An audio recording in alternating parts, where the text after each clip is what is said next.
ቅድም ጸሎት ስንጸልይ ሄኒ ሲያጸልይ የነበረው እስራኤል ከልጅነቴ ጀምሮ ተሰለፉብኝ ይበል ይላል፣ ግን አሸነፍኳቸው ይላል። አንዳንድ ጦርነቶች አንዳንድ ውጊያዎቻችን ከልጅነት ጀምሮ የነበሩ ነው አለ። ልክ ነው። ረጅም ጊዜ የወሰዱ ከኛ ጋር የከረሙ ነገር አለ።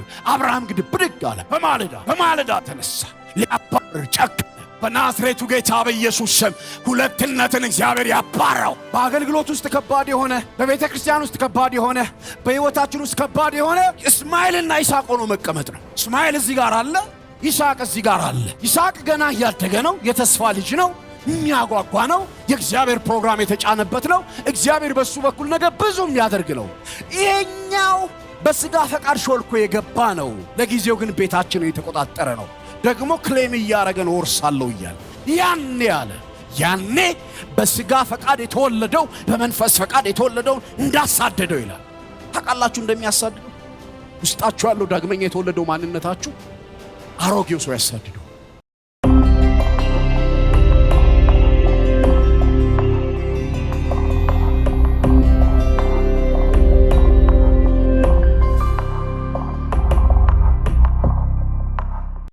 ዘፍጥረት 21 ሁላችንም መጽሐፍ ቅዱስ የምናነብ ሰዎች የምናውቀው ክፍል ነው። ለረጅም ጊዜ ሲጠበቅ የነበረው የተስፋው ቃል የተፈጸመበት፣ የተስፋው ልጅ የመጣበት የመጽሐፍ ቅዱስ ክፍል ነው። ሙሉን ለማንበብ ጊዜውን ለመቆጠብ ወደ ቁጥር 8 ላይ ሄደን ከቁጥር 8 ጀምሮ እናነባለን። ይሄ ምዕራፍ የእግዚአብሔርን ታማኝነት የሚገልጽ ምዕራፍ ነው። ምዕራፍ 21 የማይመስል ነገር የሆነበት ነው። ቁጥር 8 እንደዚህ ይላል፣ ሕፃኑ አደገ ይላል፣ የተወለደው ማለት ነው። ጡትም ከመጥባት ተቋረጠ። አብርሃምም ይስሐቅን ጡት ባስጣለበት ቀን ትልቅ ግብዣን አደረገ። ቁጥር 9 ላይ ሳራም ግብፃዊቱ አጋር ለአብርሃም የወለደችለትን ልጅ ሲስቅ አየችው።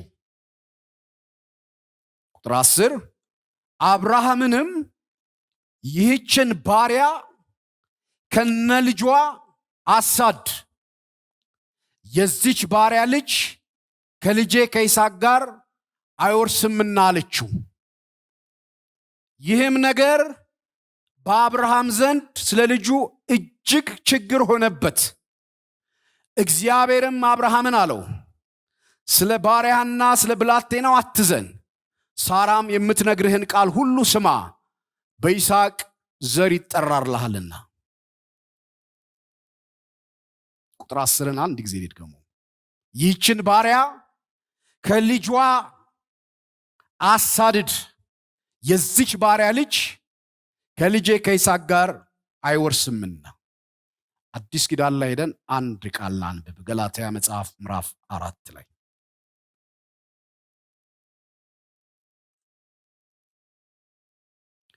ገላትያ መጽሐፍ ምዕራፍ 4 ቁጥር 21 ላይ የእግዚአብሔር ቃል እንደዚህ ይላል።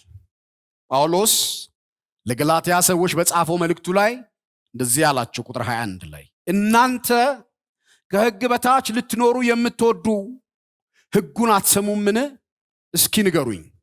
አንዱ ከባሪያይቱ አንዱም ከጨዋይቱ የሆኑ 2 ልጆች ለአብርሃም እንደነበሩት ተጽፏልና፣ ነገር ግን የባሪያይቱ ልጅ እንደ ሥጋ ተወልዷልና የጨዋይቱ ግን በተስፋው ቃል ተወልዷልና። ይህም ነገር ምሳሌ ነው። እነዚህ ሴቶች እንደ 2ቱ ኪዳኖች ናቸውና ከደብረ ሲና የሆነችው አንዲቱ ለባርነት ልጆችን ትወልዳለች፣ እርሷም አጋር ናት። ዝበል ጌታ ኢየሱስ።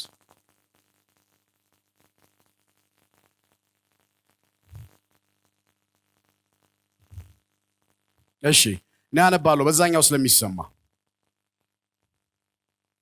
ወረድ ብዬ ቁጥር 29 ላንብበው። ነገር ግን እንደ ሥጋ የተወለደው እንደ መንፈስ የተወለደውን በዚያ ጊዜ እንዳሳደደው ዛሬም እንዲሁ ነው። ነገር ግን እንደ ሥጋ የተወለደው እንደ መንፈስ የተወለደውን በዚያን ጊዜ እንዳሳደደው ዛሬም እንዲሁ ነው። ይህችን ባሪያ ከልጆቿ ጋር አስወጣት ከዚህ ቤት እናስወጣለን። ስንጨርስ እግዚአብሔር አንዳንድ ነገርን ከቤታችን ላይ ያሰናብታል፣ ከሕይወታችን ላይ ያሰናብታል። አባት ሆይ እናመሰግናለን። በጌታ በኢየሱስ ስም ላንተ ክብር ይሁን። ዛሬ ለቤተ ክርስቲያን ስለሰጠኸው ድል ቅዱስ አባት ከጨለማ አምልጠው ወደሚደነቀው ብርሃን ስለመጡት የኢየሱስ ክርስቶስን ሞትና ትንሣኤ በመጠመቅ ስለሚመሰክሩት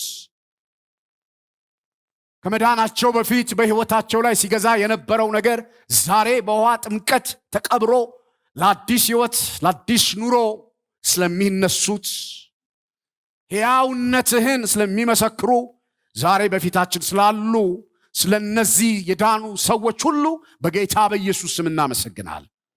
ደግሞ በቤት ተወልደውና አድገው እግዚአብሔር አባት አንተ ጌታ ኢየሱስ የሕይወታቸው አዳኝና ጌታ መሆን በግል እንዳለበት ኢየሱስ የቤተሰባቸው ሳይሆን የግላቸው እንደሆነ ሊመሰክሩ መዳን በቤተሰባቸው በኩል ሳይሆን መዳን በግሉ አዳኝ በኢየሱስ ክርስቶስ በኩል እንደሆነ ገብቷቸው ጌታ ሆይ ዛሬ ይህንን ትምህርት ተምረው ዛሬ የውሃውን ጥምቀት ስለሚወስዱት ሁሉ ጌታ ሆይ እናመሰግናለን። ክብር ላንተ ይሁን። ቃልህን ባርክልን። እቺን ባሪያ ከልጆቿ ጋር አስወጣ እንዳለችው ሳራም በይስሐቅ ላይ እስማኤል ሲስቅ እንዳየችው ቀድሞ የተወለደው አዲስ በተወለደው ላይ እንዳሾፈ እንደቀለደ አብረው አይኖሩም አይወርሱም ተብሎ ይባረር የሚል ውሳኔ እንደሰጠ ዛሬም ከቤታችን ከኑሯችን ከቤተ ክርስቲያናችን ከምድራችን ላይ መባረር የሚገባውን ነገር እንድታባረረው በኢየሱስ ስም ጸልያለሁ። ቃልህን ባርክልን በኢየሱስ ክርስቶስ በጌታችን ስም አሜን። አረፍ እንልና ትንሽ ደቂቃ ነው የእግዚአብሔርን ቃል አብረን የምንካፈለው። አሁን ባነበብኩላችሁ የዘፍጥረት መጽሐፍ ምዕራፍ 21 ላይ ምዕራፍ 21 ከቁጥር 1 ጀምሮ ሁላችንም መጽሐፍ ቅዱስ የምናነብ ሰዎች በጣም ፌቨራይት የሆነ ስክሪፕቸር ነው። በጣም የሚወደድ ነው። የአብርሃምን ታሪክ ስናስብ፣ የሳራን ታሪክ ስናስብ፣ የይስሐቅን ታሪክ ስናስብ የእግዚአብሔር ተስፋ እግዚአብሔር አስቀድሞ የተናገረው አስቀድሞ ብሎ የነበረው ነገር መቋጫ ያገኘበት ያ ይመጣል የተባለ የተስፋ ዘር በተስፋ ይጠበቅ የነበረው የተወለደበት ማይመስል ነገር የተደረገበት የእግዚአብሔር ተአምራት አብርሃም በ100 ዓመቱ ሳራ በ90 ዓመቷ ማይመስል ነገር እግዚአብሔር ያረገበት ያ ኤልሻዳይ ነኝ ያለውን ያኔ ሁሉን ቻይ ነኝ ለኔ የሚሳነኝ ነገር የለም ብሎ የተናገረው ቃል እውነት መሆኑ የተፈጸመበት የተረጋገጠበት ኢየሱስ ጌታ ነው። እግዚአብሔር ለቃሉ የታመነ ነው። ያለውን ያደርጋል። ዘፍጥረት 21 ላይ ከምናገኘው ነገር አንደኛው የእግዚአብሔር ታማኝነት ነው። እግዚአብሔር ያለውን የሚያደርግ አምላክ በአብርሃም ሕይወት እንደምናቀው በዘፍጥረት 2:12 ላይ ከአገር ከዘመድ ከቤተሰብ ተለይተ እኔ ወደማሳይህ ምድር ውጣ ብሎ ከወጣ በኋላ ዘር እሰጥሃለሁ ምድር እሰጥሃለሁ ብሎ ባርኮት ለ25 ዓመት ሲጠበቅ የነበረ 25 ዓመት ሙሉ ሲያስጠብቅ የነበረ ነገር ፍጻሜ ያገኘበት ክፍል ነው። እግዚአብሔር የቱንም ያህል ይቆይ እንጂ የቱንም ያህል ይሰንብት እንጂ የቱንም ያህል ጊዜ ይውሰድ እንጂ እግዚአብሔር ያለው ነገር ይሆናል። እስቲ አሜን በሉ። አንዴ እስቲ አብረን እንላለን። እግዚአብሔር ያለው ይሆናል በሉ እስቲ። በምን አወቃችሁ?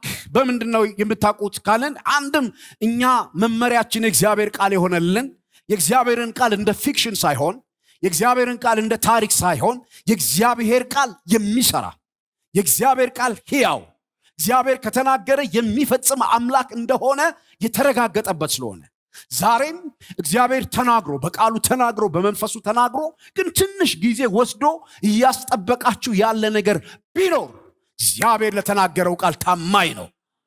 እግዚአብሔር ታማኝ አምላክ ስለሆነ የተናገረውን የሚፈጽም ነው። ያለው ሆነ።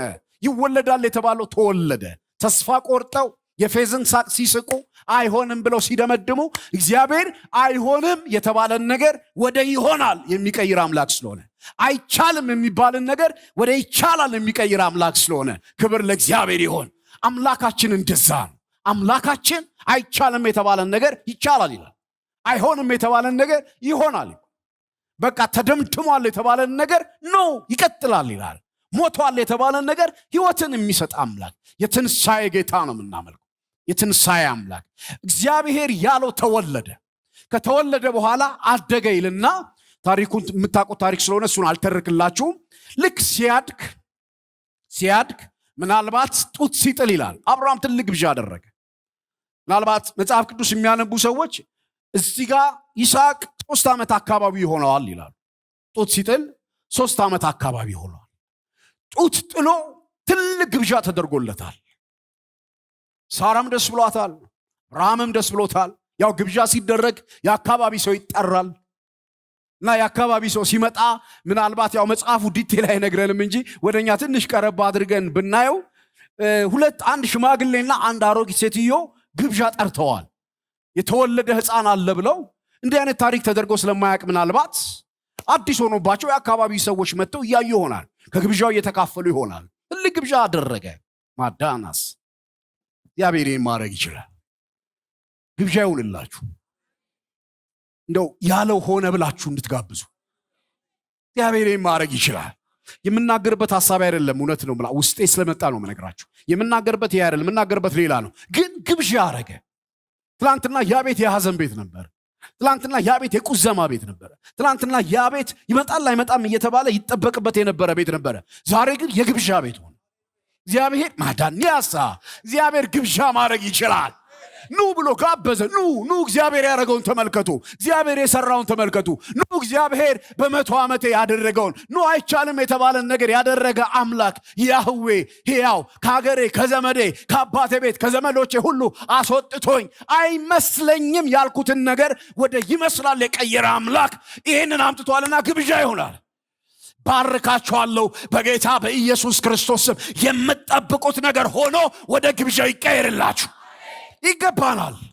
ቤታችን ሁል ጊዜ የሐዘን ቤት መሆን የለበትም። ቤታችን ሁል ጊዜ የለቅሶ ቤት መሆን የለበትም። ቤታችን ሁል ጊዜ የቁዘማ ቤት መሆን የለበትም። ቤታችንን እግዚአብሔር የግብዣ ቤት ማድረግ ይችላል። ግብዣ አደረገ። ተበላ ተጠጣ። ግብዣ ካለ ፌሽታ ነው። በቃ ይበላል ይጠጣል። በኋላ ላይ ግን በዚህ ግብዣ መሃል ሳራ አይኑ አንድ ነገር ላይ አረፈ። ይስሐቅ ከመወለዱ በፊት ከ14 ዓመት በፊት ይሄ እስማኤል የሚባለው የአጋር ልጅ እስማኤል በአብርሃም በ86 ዓመቱ የተወለደ ነው። 86 ዓመቱ ላይ ነው የተወለደው። ይስሐቅ የተወለደው በ100 ዓመቱ ነው። ይስሐቅ ሲወለድ እስማኤል 14 ዓመት ሆኖታል። ምናልባት ጡት ሲጥል 3 ዓመት ሊሆነው ይችላል። እዚህ ቦታ ላይ እስማኤል 17 ዓመት ሆኖታል። ለ17 ዓመት ቀድሞ እዛ ቤት ገብተዋል። ከ17 ዓመት በፊት የአብርሃምም አይን የአጋርም አይን የሳራም አይን ቀድሞ የተወለደው ላይ ነው ያተኮረው። ባለመብት ሆኖ ቁጭ ብሏል። ወራሽ ነኝ ብሎ ቁጭ ብሏል። በችግር ጊዜ በድካም ጊዜ በቃ ምናልባት በሷ በኩል ልታነጽ ይሆናል ብላ የማይመስል አይነት አማራጭ ወስዳ ሳራ አጋር ባራይቱን ለአብርሃም ሰጥታው ከሷ ጭኗ ላይ ከተወለደ በኋላ መስሏት ነበረ። የምትታነጽበት መስሏት ነበረ። ተስፋ የምታደርገው መስሏት ነበረ። የማይሆን አይነት አማራጭ ነው። ያው ሰው ስለሆነን አንዳንድ ጊዜ የማይመስሉ አይነት አማራጮችን እንወስዳለን። እና ተወለደ። ይሄ የተወለደው 17 ዓመት እዛ ቤት ቆይቷል። እነሱ ምናልባት ሕፃን እያለ የሚያጫውቱት እሱ። አሁን ግን ከ17 ዓመት በኋላ አንድ አዲስ ነገር እዛ ቤት መጥተዋል። የተስፋው ልጅ የሚባለው የቃል ኪዳን ልጅ የሚባለው ዘግይቶም ቢሆን ከ17 ዓመት በኋላ እዛ ቤት ገብቷል። በግብዣውና በድግሱ መካከል ስታየው ሳራ እስማኤል በይስሐቅ ላይ ይስቅ ነበር ይላል። ይስቅ ነበር የሚለው ቃል በሌላ ትርጉም ላይ ያሾፍ ነበር ይላል። ሞክድ ያደርግ ነበር፣ ያሾፉበታል። የትኛው እንደ ስጋ ፈቃድ ቀድሞ የገባው ከ17 ዓመት በፊት እዛ ቤት የመጣው እዛ ቤት ያደገው ነገን ወርሳለሁ ብሎ ይጠባበቅ የነበረው አዲስ በተወለደው ላይ በተስፋ ቃል በመጣው ላይ በዚህ አዲስ ልጅ ላይ የእግዚአብሔር ፕሮግራም በተጫነበት ልጅ ላይ ያሾፋል። ሲያሾፍ አየችው። ይሄ አየችው የሚለው ቃል የአይን ብቻ አይመስለኝም። አሾፈበት። እንዳልኳችሁ መጽሐፉ ዲቴሉን አይነግረንም ምን ብሎ ሲያሾፍ እንደነበረ፣ ግን ሞክድ ያደርግ ነበር። ምናልባት የኔ ግምት ነው። እኔ ነኝ ቀድሜ የመጣሁት፣ አንተ አሁን ነው የመጣው። አንተ የሽማግሌ ልጅ ነህ፣ መጽሐፉ አይደለም የሚለው እኔ ነኝ። አንተ ያሮጌት ልጅ ነህ፣ ታላቅህ እኔ ነኝ፣ ከኔ እኩል ልትሆን አትችልም እያለ አዲስ በተወለደውና አዲስ በመጣው የተስፋ ልጅ ላይ ያሾፍ ነበር ይላል። ያሾፍ ነበረ ይለንና የዘፍጥረት መጽሐፍ ቅድም ያነበብነው ገላትያ ላይ ግን ጳውሎስ በመንፈስ ቅዱስ አማካኝነት ይህንን ነገር ሲያየው፣ መጽሐፍ ቅዱስ የሚያጠኑ ሰዎች አሊጎሪ ነው ይላሉ። ግን እንግዲህ እሱ አሊጎራይዝ ካደረገው ዝም ብለን ነው መቀበል ያለብን። ሁለቱ ኪዳኖች ናቸው አለ፣ አጋርና ሳራ። አጋር አሮጌው ኪዳን ናት፣ ሲና ተራራን የምትወክል ናት። አሁን በስጋ ያሉትን እስራኤላውያኖችን የምታሳይ ናት። ባሪያ ናት፣ ከነ ልጆቿ ባሪያ ናት። ሳራ ግን የተስፋውን ቃል የወለደችው ናት። አዲሲቷ ኢየሩሳሌም ናት፣ ነፃይቱ ወይንም ጨዋይቱ ናት ይልና ያን ጊዜ እንደ ስጋ ፈቃድ የተወለደው እንደ ተስፋ ቃሉ የተወለደውን እንዳሳደደው አለ። አሾፈበት የሚለውን ቃል ሳራ አሾፈበት ያለችውን እስማኤል በይስሐቅ ላይ አሾፈበት የሚለውን ቃል ጳውሎስ ምን ይለዋል? አሳደደው ይላል። ማንን አሳደደ? እንደ ስጋ ፈቃድ የተወለደው እንደ እግዚአብሔር ፈቃድ የተወለደውን አሳደደው ይልና ቀጥሎ በጣም የሚገርም ነገር ይናገራል። ያኔ እንደ ስጋ ፈቃድ የተወለደው እንደ መንፈስ ፈቃድ የተወለደውን እንዳሳደደው ዛሬም እንደዚህ ነው ይላል። ዛሬም ማለቱ ሁልጊዜም ስጋዊ የሆነ ነገር ይሄንን ነገር ለገላትያ ሰዎች ሲጽፍ የገላትያ ሰዎች እናንተ ምን ሆናችሁ ነው ከሕግ በታች ልትኖሩ የምትወዱ ይላቸዋል። መዳን የሚገኘው በሕግ ነው ብለው ስለደመደሙ ነው።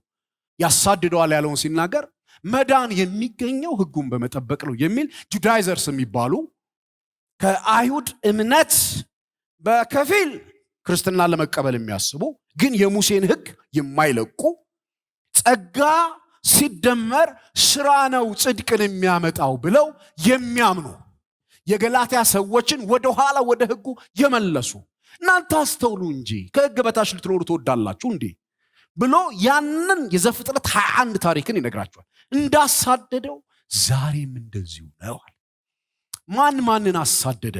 በገላትያ መልእክት ውስጥ ጽድቅ የሚገኘው በጸጋ ነው የሚለውን የእግዚአብሔርን እውነት ለመጽደቅ የሚያስፈልገው ሕጉን በመጠበቅ ነው በሚለው ተሳደደ። አንደኛው። ሁለተኛው ማንን አሳደደ ካላችሁ ስጋዊው ሰው መንፈሳዊውን ሰው አሳደደው። አሮጌው ሰው አዲሱን ሰው አሳደደው። ዛሬም እንዲሁ ነው። ምን ማለት ነው? ያኔ በእነ አብርሃም ቤት ውስጥ እንደ ስጋ ፈቃድ የተወለደው በእግዚአብሔር ሐሳብ የተወለደውን እንዳሾፈበት ወይ ደግሞ አሳደደው እንደሚል እንደቀለደበት ዛሬም እንዲሁ ነዋል። ሳራ ግን እንደ መፍትሄ ያረገችው እና ዛሬም እኛ ብናደርገው እግዚአብሔር የሚወደው ነገር ስታየው ሲያሾፍ ስታየው ኖ ሞራለች። ይሄ የባሪያ ልጅ ከነናቱ ከዚህ ቤት መባረር አለበት አለች። በኢየሱስ ክርስቶስ ከዚህ በኋላ በሚኖረው የህይወት ዘመናችን በአገልግሎታችን በቤታችን በቤተ ክርስቲያናችን በእያንዳንዱ እግዚአብሔር በሰጠን ነገር አብረን አዳብለን ማናስኬዳቸው ነገሮች አሉ። አዳብለን አናስኬዳቸው። አንዱ ይባረራል። አሜን በሉ። ይባረራል። እንደ ስጋ ፈቃድ የሆነ ይባረራል። ቀድሞ ቢገባም ይባረራል። 17 ዓመትም ቢሞላው ታላቅ ነኝ ቢልም ወራሽ ነኝ ቢልም እኔ ቀድማለሁ ቢልም እግዚአብሔር እንድናባረው ይፈልጋል። አባር አለችው። አባር። ይሄው ዛሬ ጥምቀት ነው። አሮጌው ሰው ዛሬ ሊቀበር። ይሄ ትላንትና የህይወታቸው ስርዓት የነበረው ትላንትና በአየሩ ላይ አለቃ በነበረው ፈቃድ እንድንመላለስ ሲያደርግ የነበረው አሮጌ ሰው ዛሬ በውሃ ጥምቀት እንደሚቀበር ከኛ ቤት ደግሞ ዛሬ እስማኤል ይባረራል። ወገኖቼ እስማኤልን ያሳሳል ማባረር። አንዳንድ ነገር ማባረር ያሳሳል። እንደዚህ ይላል። አባረር ስትለው ለአብርሃም ይሄ ነገር ችግር ሆነበት ይላል። ቸገረው፣ አስጨነቀው። አባት ነው ግን መጨከን አለበት። አብሮ የከረመ ነው። ስጋና ደሙ ነው። ትናንትና ልጅ ያለው ነው። የአብርሃም የመጀመሪያው ነው። አይኑን ባይኑ ያየበት ነው። ፈለገ አይኑን ባይኑ ቢያይበት ግን እንደ ስጋ ፈቃድ ነው። የቀደመ ቢሆንም እንደ ስጋ ፈቃድ ነው። እግዚአብሔር ያላለው ነው። አቋርጦ እዛ ቤት ውስጥ የገባ ነው። ለአብርሃም ጭንቅ ሆነበት፣ ችግር ሆነበት። እንደዚህ ግራ ግብት ሲል ውሳኔ መወሰን ሲያቅት ከሰማይ የሚያይ እግዚአብሔር፣ ለማገዝ ለመርዳት ከሰማይ የሚያይ እግዚአብሔር አብርሃም ጋር መጣ። እግዚአብሔር እንኳን አምላካችን ሆነ። ሲያቅታችሁ ያውቃል። ማስወጣት እኮ እንዳለባችሁ ታውቃላችሁ። ወራሹ አዲስ የተወለደ እንደሆነ እኮ ይታወቃል። ያኛውንስ ምን ያደርገው? እግዚአብሔር መጣና እንደዚህ ሳራ የምትልህን ስማ። ስማ።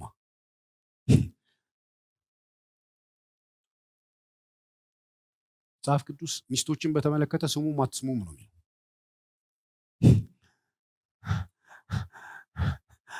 መርጠን ነው መስማት ያለን። ስማ። ትላንትና ሰምታ አይደለ የገባው? አጋር ጋር ግባ ስትባል ዘው ብላል አይደል? ሳራ ነግራ። አሁንም ማስወጣት ስትባል ማስወጣት አለብህ። አብርሃም ያሳዝነኛል። ግባ አለችው። ሁለትሽን ነው ብሎ ዝው ብሎ ገባ። ያው የሴት ጉዳይ ነው። ሚስቶችንና እህቶችን እግዚአብሔር ይባርክ።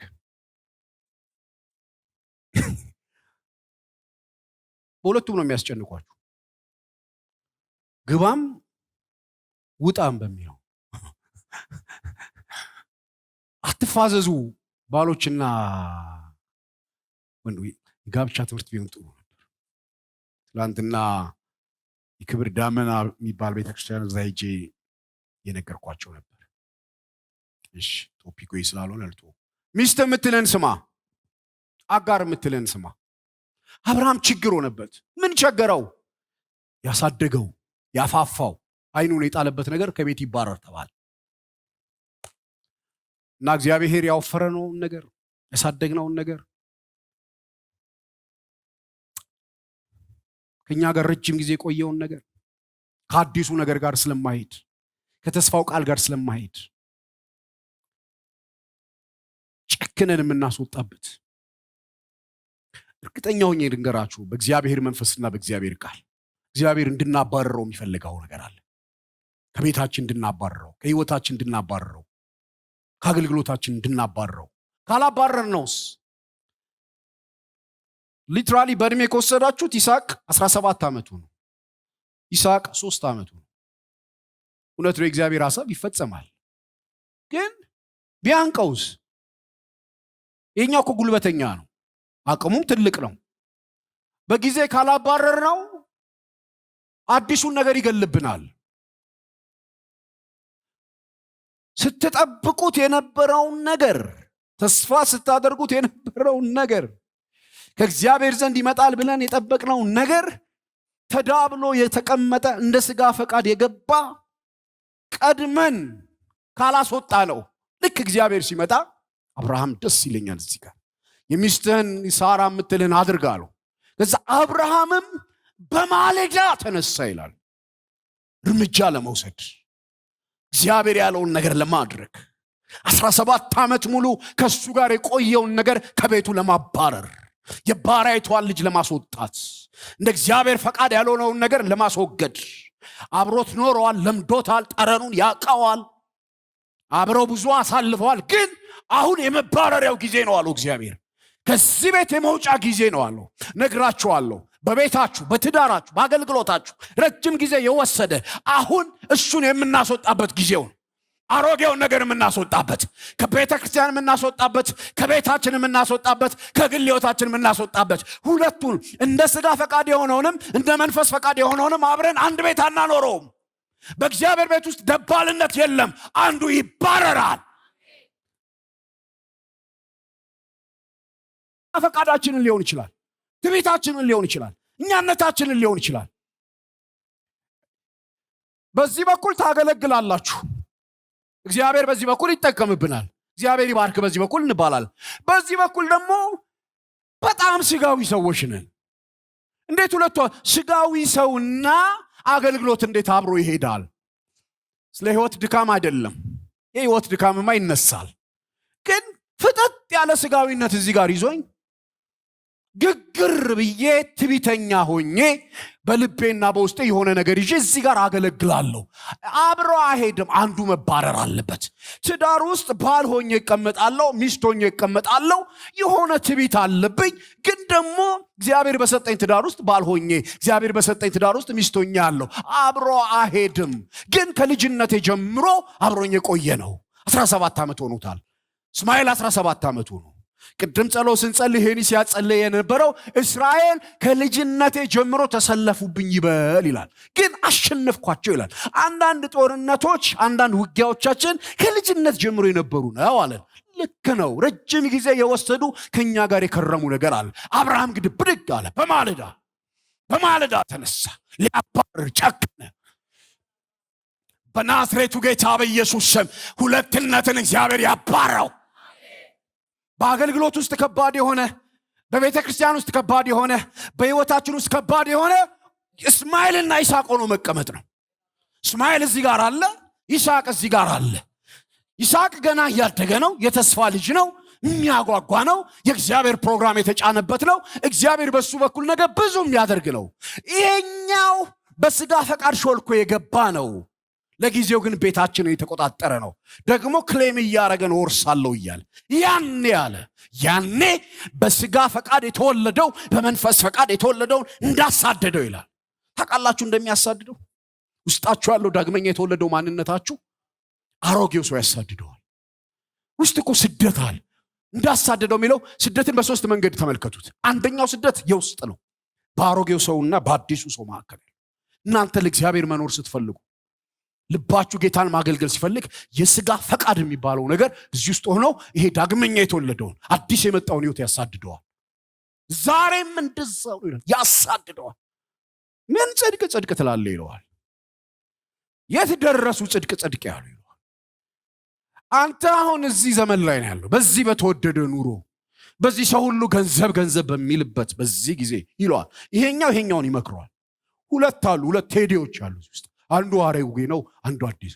ምን ያፋዝዛሃል የሚል ቴዲ ያለ እዚህ ውስጥ ይመክረዋል። አዲሱን ሰው ተውሱን ይለዋል። ተጠቀም፣ እግዚአብሔር ጊዜ ሰጥቶ የለ እንዴ? አሁን የምታውቃቸው ሰዎች አሉ አይደል? አፕሮች አርግ፣ የሆነ ነገር ዱብ በሉ በላቸው ይለዋል። ይሄኛው አያልልም ይላል። አዲሱ ሰው ያሳድደዋል፣ ይለዋል። ይሄ የውስጡ ነው፣ ዛሬም ያሳድደዋል ይላል። ይሄኛው አዲሱ በአሮጌው ሰው ይሳደዳል። ሁለተኛው ስጋዊው ሰው መንፈሳዊውን ሰው ያሳድደዋል። ስጋዊ ሰውና መንፈሳዊ ሰው ነው ቤተክርስቲያን ውስጥ ያሉት፣ በአገልግሎት ውስጥ ያሉት።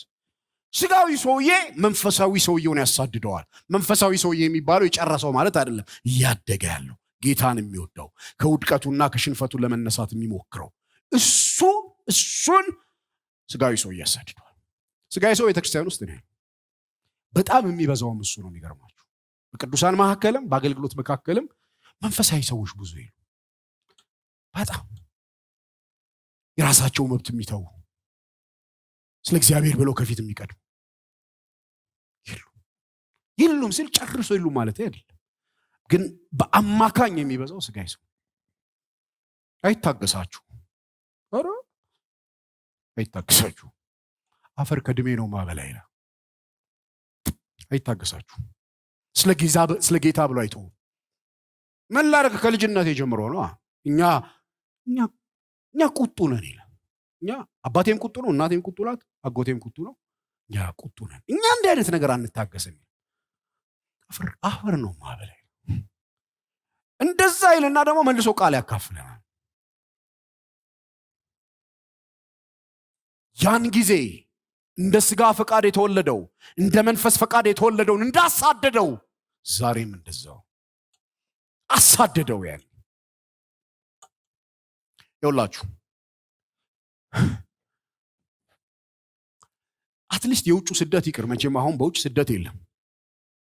በጣም የሚያበረታታችሁ ነገር አለ። የውጭ ስደት በእኛ ጊዜ ቀርቷል። ኢትዮጵያ ውስጥ ማለት ወይ እዚህ ክፍለ ሀገር ያለውን አላውቅም። የውጭ ስደት ድሮ ነበረ፣ ቅዱሳን በጣም ይሰደዱ። አሁንስ አሁን ለምን ይሰደዳሉ? እነሱ ናቸው እንጂ የሚያሳድዱት። አሁን እነሱ ያሳድዳሉ፣ እነሱ ናቸው አሁን የሚያባሩት። የውጭ ስደት ይሶክ ግን በቤተ ክርስቲያን ውስጥ በአጠቃላይ ቤተ ክርስቲያን ውስጥ አንደኛውን ያሳድደዋል። ጽድቅ ላይ እንድትቆሙ አይፈልግም፣ እውነት ላይ እንድትቆሙ አይፈልግም። አካብደዋል፣ እኛን አሳጣህን ይላል። ያኔ እንዳሳደደው ዛሬም ያሳድደዋል። ታዲያ መፍትሄው ምንድን? መፍትሄው ይሄ የሚያሳድደው ነገር አይቆምም። ጌታ እስኪመጣ ድረስ ይቀጥላል። የውስጥ ትግላችን አሮጌው ሰው አዲሱን ሰው ማሳደዱ እየቀጠለ ነው የሚሄደው። ነገ መልኩን ከቀጠረ የውጭም ስደት ሊመጣበት ይችላል። ዋስትና የለውም። ቤተክርስቲያን አጠቃላይ ቤተክርስቲያን ማለቴ ነው አሁን ባለችበት አቋሟ እንደዚህ ትቀጥል እንደሆነ አላቅም። ነገ ከፊታችን ምን እንዳለ አላቅም። አካሄዳችንን በአጠቃላይ በኢትዮጵያ ምድር ላይ ያለችዋን ቤተክርስቲያን አካሄዷን አይቼ ግን ስገምት ግምቴን ነው የምላችሁ ነገ ከሌሎቹ ጋር የማያኗኑረን ነገር ብዙ እየሆነ ነው።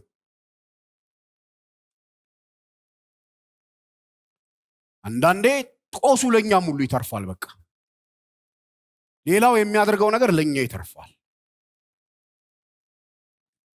ጌታ ኢየሱስ የሆኑትን ያውቃል ይላል። እንዴት እንደሚያድንም ያውቃል ይላል።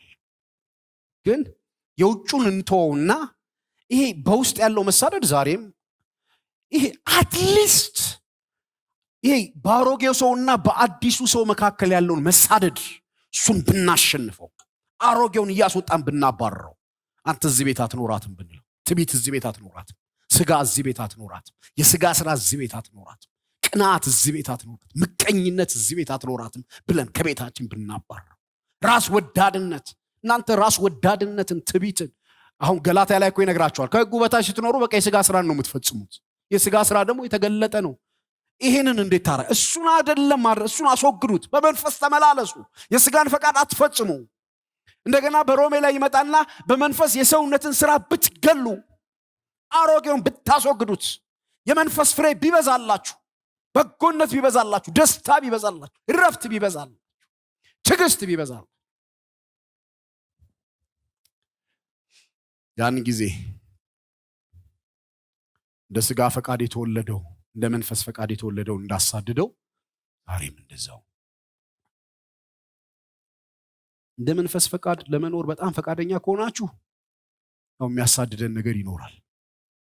ግን ይሶክ የሚያሳድደን ነገር ይኖራል። ስንሳደድ ግን ብቻችንን አንሆን። ጌታ ኢየሱስ በዮሐንስ ወንጌል ላይ ሲናገር ምን አለ? በዮሐንስ ወንጌል ምዕራፍ 15 ላይ ሲነግረን 15 ላይ ቁጥር 19 እና 20 ላይ ባሪያ ከጌታው አይበልጥም አለ። ቃል ወዳታል። ባሪያ ከጌታው አይበልጥም። በቃ እኔን አሳደውኝ ከሆነ እናንተን ያሳድዷቸዋል። ከጌታ ስለማንበልጥ እሱን እየመሰልንና የእሱን ሐሳብ ከፈጸምን የሚያጨበጭብልን የለም። በጣም ብዙ ጭብጨባ ኤክስፔክት አታድርጉ። በጣም ጎሽ መባልን በጣም እንትን አታድርጉ። ይደፋናል። የእውነቴን ነው የምላችሁ። ዓለሙ ሰልፊ ሆኗል። ዓለሙ ሁሉን ነገር አውጥቶ ደጅ ላይ ያሰጣበት ሆኗል። ዓለሙ ይውኝ ብሏል። በኋላ በጣም ደብቁኝ እንዳይቸግረን። ባሪያ ከጌታው አይበልጥም። እኔን አሳደውኝ ከሆነ እናንተን ያሳድዱ። በቃ ኢየሱስን ያሳድዱት ነበር። የእግዚአብሔርን አዲስ ሐሳብ ይዞ መጥቶ ስለነበረ ከምኩራባቸው ያሳድዱታል፣ ፈሪሳውያኖቹ ያሳድዱታል። ያው ለእናንተም ይሆናል። ደግሞ እግዚአብሔርን እየመሰሉ ሊኖሩ የሚወዱ ይሰደዳሉ። በልስጥራ የደረሰብኝን ታውቃለህ። ብዙ ነገር ሆኛለሁ። ለምንድን ነው የሚያሳድዱን? እንዳልኳችሁ የውጩን እንዳለ እናስቀምጠውና ይሄኛው ለምንድን ነው የሚጋፋው? የእግዚአብሔርን ነገር ስለሚወድ ነው። ጌታ ኢየሱስ እንደዚህ ያለ። በዚህ ነው የምጨርሰው። ስትሰደዱ ብፁዓን ናችኋል። ማቴዎስ 5 ላይ ስለ ጽድቅ የሚሰደዱ ብፁዓን ናቸው ይልና የእግዚአብሔር መንግስት እነሱ ናት። ዋስትናችን እንደሆነ ታውቃላችሁ። የእግዚአብሔር መንግስት ከኛ ጋር ይሆናል። ምንም አይነት ግዴላችሁ። ያንን አባሩት፣ ያሮጌውን አባሩት። አንተ ባሪያ ከዚህ ውጣ ትሉታል። ውጣ። ከልጅነት ጀምሮ የነበርክ ባህሪ ብትሆንም፣ ከልጅነት ጀምሮ ያዳበርኩ በሆነም፣ በቃ የተቸገርኩብህ በሆነም ውጣ ከዚህ ቤት አስወጣ። ብድግ ብለን ስናስወጣው ቀጥሎ የሚመጣው ነገር ምንድነው? የእግዚአብሔር መንግስት ከኛ ጋር ትሆናለች። አገዛዙ ከኛ ጋር ይሆናል። የሚረዳን ጌታ ከኛ ጋር ይሆናል። ደግሞ አስወጡ ምናምን ብሎ እሚተው አምላክ ብቻ አይደለም። አይዞ በቃ ካስወጣው በኋላ አብርሃም ጋር መጥቶ ይባረከዋል። ታላቅ ሕዝብ አደረገዋል። እሱን ባርከዋል። እዚህኛው ግን ኪዳኔን ሰጠዋል። ይሄኛው የተስፋ ነው። ያኛው ብር ምናምን ይኖረዋል፣ ይሄዳል። ምንም ዘር ነው ባርክልሃለሁ አለ። ከአብርሃም አንጻር፣ ከገላትያ መጽሐፍ አንጻር፣ ከዛ አንጻር ዛሬም ያሳድደዋል ይላል። ግን ሲሳደድ የእግዚአብሔር መንግስት ከኛ ጋር ይሆናል። ትንሽዬ ወግ በደረሰችን ትንሽ ብዙ አይደለም፣ ትንሽ እምቢ የምንላት ነገር ብናገኝ ነው። ይሄ ባሪያ ይውጣ ብን ባሪያ ስላችኋን ሰው አይደለም፣ እንደ ስጋ ፈቃድ የሆነውን ነገር ብናባረረው፣ ቤታችን ይስሐቅ ብቻ ቢኖርበት፣ ሁለቱ አብረው መኖር የለባቸው፣ አንደኛው መባረር አለበት። እግዚአብሔር ከአገልግሎቱም ከቤተ ክርስቲያንም ከግል ሕይወታችንም ከቤታችንም እስማኤልን አባሮት ከዛ ጎትተን ያመጣ ነው። ትላንት ተጽናንተንበት ሊሆን ይችላል። ሰው ሁሉ ደግሞ ሲያዩ እናንተ ይላል። ምን ነው አባረርከው ሊለን ይችላል። ጎረቤት እንዴ ቀድሞ የመጣው እሱ አልነበር እንዴ ለምንድን ነው የምታባረረው ሊለን ይችላል። አብሮ አይወርስም፣ መባረር አለበት። ይህን ቃል የምነግራችሁ ከነዚህ ተጠማቂዎች ጋር አያይዤ። እነዚህ ተጠማቂዎች አሁን ሲጠመቁ በዚያ ውስጥ እግዚአብሔር የሚያስቀርላቸው ነገር አለ። ይሄኛው ከሆነ በኋላ በእኛስ ሕይወት እግዚአብሔር ከኛ ምንድን ነው የሚፈልገው? እስማኤልን አባሩት። እንደ ስጋ ፈቃድ የተወለደውን አባሩት። እንደ ስጋ ፈቃድ አትኑሩ። እሱን እየመሰልን እንኑር። ፐርፌክሽን የለም። አዎ መውደቅ መነሳት አለ፣ በደንብ አለ። ግን ፍጥጥ ያለ ስጋይነት እጁን በቃ ሰብስቦ ፊት ለፊት የሚታይ ስጋይነት እግዚአብሔር አይወድም። ትንሽ ሰበር እንበል እስኪ። ትንሽ ጠረናችን ይውጣ። ትንሽ አይ ነው እንዲህ አይነት ነገር ብዙ አይባረክም፣ ግን ይባረካችኋል። ካላስወጣችሁትስ እስማኤል ይስሐቅን ይገለዋል። ቢቆይስ ቢሰነብትስ ዋና ነገራችሁን ያጠፋባችኋል። ስለዚህ በጊዜ ማለዳ ላይ ተነሳ እንደሚል በጌታ በኢየሱስ ስም በማለዳ ተነስቶ ማባረር ይሆንልን።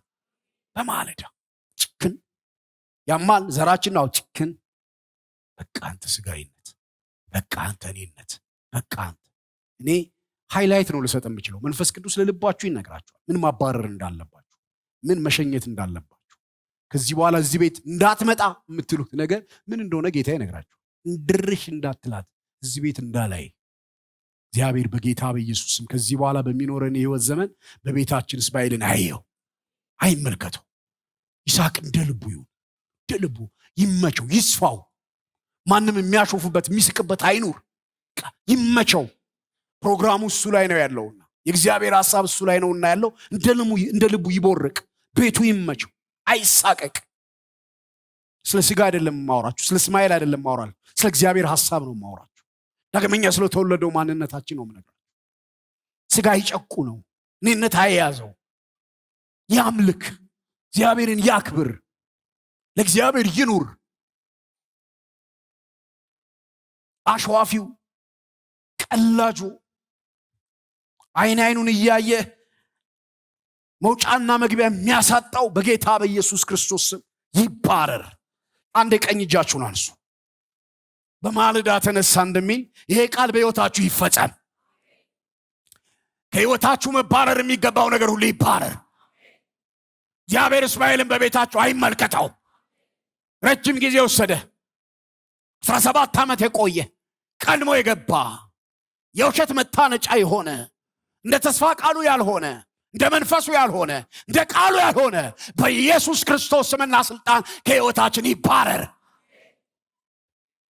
ይሄ እያሳደደን ያለ ፈቃዱን እንዳናደርግ ሐሳቡን እንዳንፈጽም ተጽዕኖ እየፈጠረብን ያለ አሮጌ ሰው በጌታ በኢየሱስ ስም በመንፈስ የተጨቆነ ይሆን። እግዚአብሔር ሆይ ጸልያለሁ፣ ለቶቼም ለወንድሞቼም ለእኔም ጸልያለሁ። ቤታችን በኢየሱስ ስም የይስሐቅ ቤት ብቻ ይሆን። ከእስማኤል ጋር አይዳበሉ። አስወጣ ከነናቱ ቺቼንን ባሪያ ከነናቱ አስወጣ እንዳለ ከነሰንኮፉ ተነቅሎ ይባረር፣ ከነወላጁ ተነቅሎ ይባረር። ብቻውን አይደለም እንዳለች፣ ከነናቱ ነው እንዳለች፣ ከነወላጁ ከነምንጩ ነው እንዳለች። እግዚአብሔር በኢየሱስ ስም ፍሬውን ብቻ ሳይሆን ወላጁንም ከውስጣችን ነቅሎ ያባረው። የእስማኤል ምንጭ በጌታ በኢየሱስ ስም ከልባችን ይባረር። እስማኤል ብቻውን አልመጣም፣ በአጋር በኩል ነው የመጣው። እናቱ ወላጁ በኢየሱስ ስም ከሕይወታችንና ከቤታችን የተባረረ ይሆን። የእውነት ጸልያለሁ፣ እግዚአብሔር እየሰማ እንደሆነ አምናለሁ። ከቤታችሁ በኢየሱስ ስም እንደ ሥጋ ፈቃድ የሆነ ነገር የሚወልድ የተባረረ ይሆን። ጌታዬ ጸልያለሁ በኢየሱስ ክርስቶስ ስምና ስልጣን የዘላለም አባት አጋር ከነ ልጇ የነ ሳራን ቤት የነ አብርሃም ቤት ለቃ እንደሄደች ያኔ በሥጋ ፈቃድ